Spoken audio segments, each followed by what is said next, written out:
네, 요즘 더위 때문에 밤잠 설치시는 분들 많으실 겁니다. 전국 곳곳이 열대야로 몸살을 앓고 있는데요. 한낮부터 밤까지 계속해서 이어지는 이 더위 언제까지 지속될까요? 오늘 김승배 한국자연재난협회 본부장과 함께 얘기 나눠보겠습니다. 어서 오시죠. 안녕하십니까? 네, 요즘 열대야 때문에 잠자기 힘든다는 분들 되게 많은 것 같습니다. 보통 8월에서야 본격적으로 열대야가 시작이 되는데 올해는 6월부터 좀 지속이 된 것 같습니다.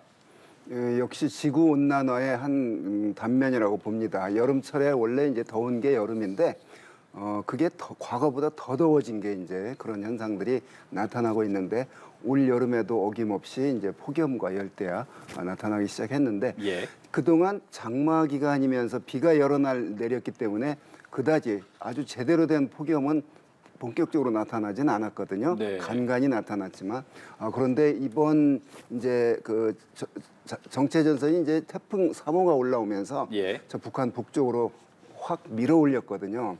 그러면 우리나라가 고온다습한 북태평양 고기압으로 지금 덮여 있거든요.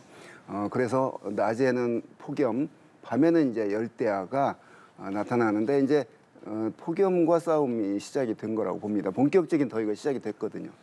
네, 그래서 저도 좀 더워가지고 밤에 잠깐 눈을 뜬 적이 있는데 이게 강릉과 속초 이 동해안 지역이 엄청 심하다고 하던데요. 그렇습니다. 그러니까 밤 기온이 25도 이하로 떨어지지 않는 걸 우리가 열대야라고 그러거든요. 저녁 6시부터 그 다음 날 아침 9시까지 25도 이하로 떨어지지 않는.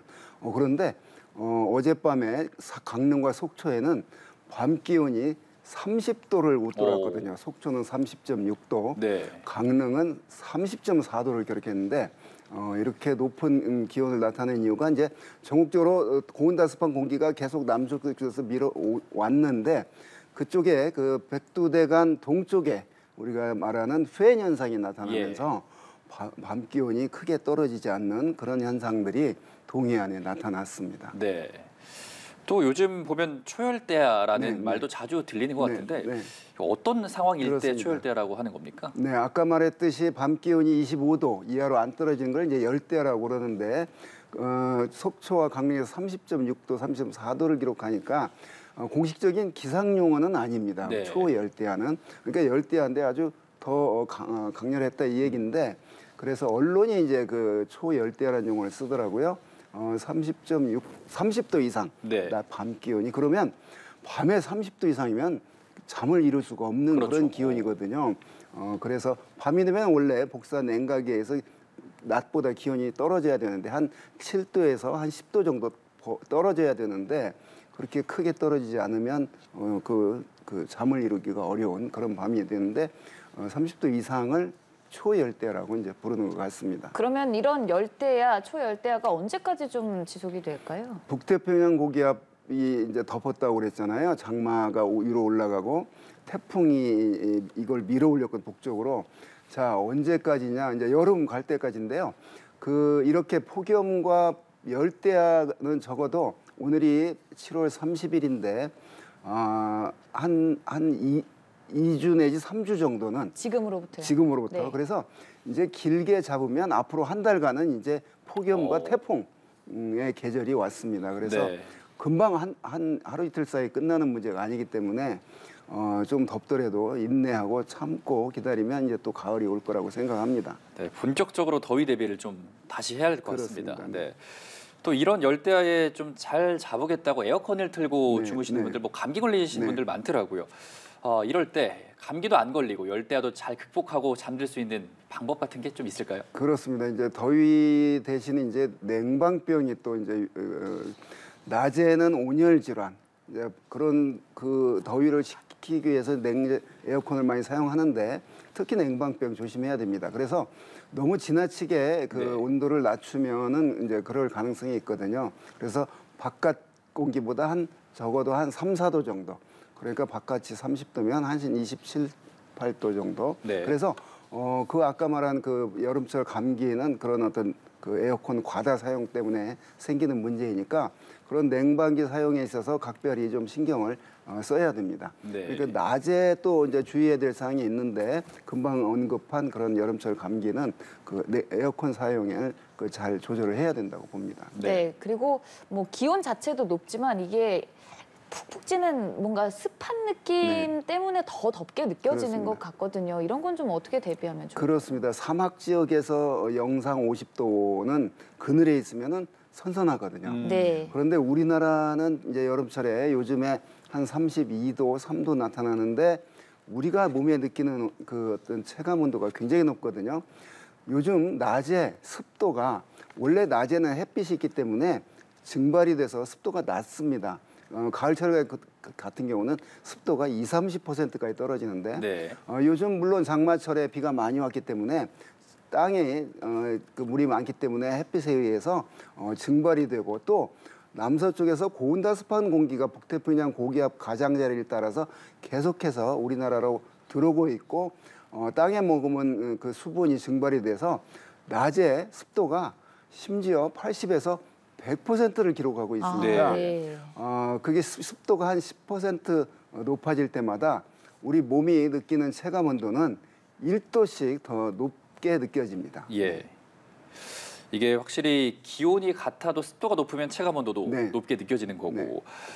그렇다면 7월도 이 정도인데 네. 8월에는 얼마나 더위가 이어질지 또 무섭기도 한데 이번 더위 좀 아까는 뭐 한 달 정도 네. 예상하셨지만 어느 정도까지 저희가 이어진다고 보면 될까요? 그렇습니다. 이제 본격적으로 장마가 끝나고 본격적인 폭염이 시작이 됐기 때문에 매일매일 그 공기가 더 가열이 되거든요. 그러니까 지금보다 일주일 뒤가 더 기온이 높을 겁니다. 그래서 올 여름, 그러니까 여름에 통상 한 피크가 한 8월 상순쯤 되거든요. 네. 하지가 6월 22일인데 그때 가장 태양에서 오는 에너지가 많고 그로부터 이 더운 거대한 공기를 데우는데 약 한 달 또는 한 달 반이 걸리거든요. 예. 그 극성기가 한 8월 상순쯤 나타나기 때문에 거기에다가 매일매일 이제 그 공기가 더 가열이 되거든요. 그러니까 매일 불을 떼고 있는 격이거든요. 그래서 1년 중 가장 더운 기간은 지금으로부터 앞으로 한 보름 정도 될 것으로 예상이 되고요. 한 보름 정도 지난 뒤에는 이제 기온이 조금 한풀은 꺾이겠지만 예. 그 지구온난화로 인한 어떤 그 여름철에 그 폭염 그 늘어난 그런 추세로 한 적어도 아까 말씀했듯이 8월 하순까지는 이런 그 더위를 각오를 해야 됩니다. 이게 금방 뭐 시원해지고 이런 게 아니기 때문에 다만 이 더위를 식혀주는 요인이 하나 있는데 이제 그게 소나기가 내릴 때 이제 네. 그게 이제 일시 한풀 꺾이고 이러는데 소나기가 내리면 또 수분을 더 많이 공급하기 때문에 네. 이래저래 비가 오더라도 그 일시적인 그런 어떤 그 현상이기 때문에 한 달 정도는 그 짜증 내지 말고 각오를 해야 됩니다. 네. 근데 이게 사실 비가 내리다 보면 또 습도는 더 올라가고 네. 더 좀 찌뿌둥한 느낌이 들지 않나요? 그렇습니다. 그래서 우리나라에 지금 오는 그 덮고 있는 공기 자체가 고온다습한 공기거든요. 북태평양 고기압이라는 거는 이제 그 아열대 기단이거든요. 공기 자체가 아열대 기단이고 또 해양성 기단이에요. 예. 그래서 고온에다가 다습한 게 특징이거든요. 우리나라는 겨울철에 반대로 시베리아 고기압인데 저온 건조한 공기인데 여름철엔 북태평양 고기압에서 고온 건조한 공기 속에 들어있기 때문에 지금 일본은 우리보다 장마가 일찍 끝나 남쪽이기 때문에 네. 41.6도 기록하고 지금 이렇거든요. 많은 지역에서 지금 40도를 넘는 그런 기온을 일본은 보이고 있어요. 그만큼 고기압 중심권에 지금 있다는 얘기고 우리나라는 그 가장자리에 고기압 그 더운 공기의 가장자리에 있는데 그래서 남서쪽에서 고온다습한 공기가 계속해서 공급이 될 테고 또 구름이 없이 강한 일사에 의해서 그런 기본적으로 따뜻한 공기에다가 햇빛이 더해지니까 어김없이 낮 기온은 33도를 웃돌고 우리 몸이 느끼는 체감 온도는 습도 때문에 뭐 35도 이상 그런 느끼는 그 더위가 당분간 지속될 것으로 보입니다. 예. 그럼 뭐 더위는 당분간 지속될 거고 장마도 궁금한데 장마는 언제쯤 네. 끝나나요? 장마는 저는 개인적으로 끝났다고 봅니다. 그래서 뭐 무슨 의미냐면 북태평양 고기압이 정체 전선을 북한 북쪽으로 밀어 올렸거든요. 예. 정체 전선은 지금 우리가 만주라고 하는 그러니까 북한의 북쪽에 이렇게 동서로 길게 있거든요. 자, 이게 다시 내려오면 최근 햇빛 보이는 이게 소강 상태에 들고 다시 장맛비가 내린다 이렇게 말을 하는 거거든요. 그런데 그게 올라가서 전 내려오지는 않을 걸로 봅니다. 왜냐? 북태평양 고기압 세력이 지금 버티고 있거든요. 예. 그렇기 때문에 이제 기상청이 올여름이 장마가 언제 시작했고 언제 끝났다를 그 장마 역사를 쓰거든요. 그래서 하나의 선언적으로 분석을 할 텐데 저는 이제 기상 전문가로 개인적으로 이미 우리나라 장마는 이제 끝났다 이렇게 생각을 합니다. 네. 네. 그러면 우리가 이제 말씀해 주셨다시피 이제 짜증내지 않고 네. 어떻게 이 올 여름을 잘 날 수 있을지도 네. 짚어주시면 좋을 것 네. 같아요. 온열 질환에 대비를 하는 방법이라든지. 그렇습니다. 네. 이 사실은 더위가 소리 없는 살인자라는 말을 하거든요. 이 폭염이 생기면 우선 저소득층, 취약계층이 위험합니다. 왜냐? 냉방을 할 수가 없기 때문에 예. 그렇습니다. 그래서 우선 이렇게 폭염특보가 지금 거의 전국에 다 내려져 있거든요. 아마 저 강원도 태백만 빼고는 아마 다 내려져 있을 겁니다. 근데 이런 때는 불필요한 외출을 당연히 삼가야 되고요. 또 그 농사일을 하시는 분들은 아침 저녁 선선한 때를 이용해서 해야 되고 나 홀로 그 농사 작업을 하면 안 됩니다. 또 공사 현장에서는 충분히 물을 공급을 하고 그 얼음 조끼 같은 그런 또 시원한 용품들을 보급을 해서 체온을 낮추는 데 힘써야 되겠고요. 또 이 더운데 밤에 잠들기 전에 냉수로 목욕을 하면 오히려 정신이 번쩍 들기 때문에 예. 잠자는데 좀 방해가 된다고 합니다.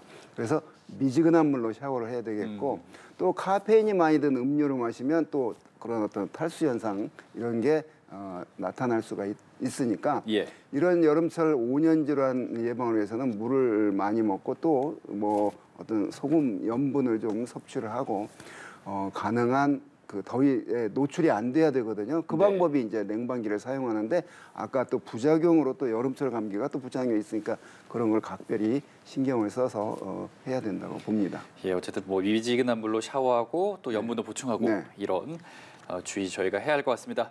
네, 오늘 말씀 여기까지 듣겠습니다. 지금까지 김승배 한국자연재난협회 본부장과 함께 이야기 나눠봤습니다. 오늘 말씀 고맙습니다. 고맙습니다.